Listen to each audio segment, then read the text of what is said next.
Bird and Coon are at the park. Coon sees something. Look, Bird, what is that?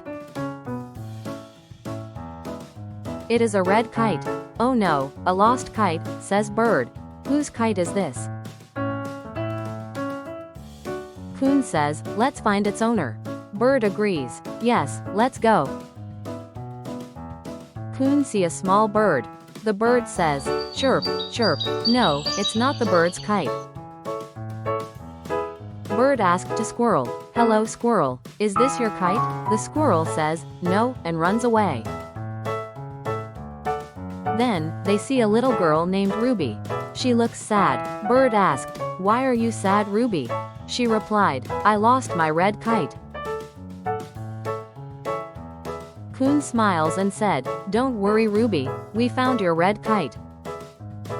Ruby was very happy and said them.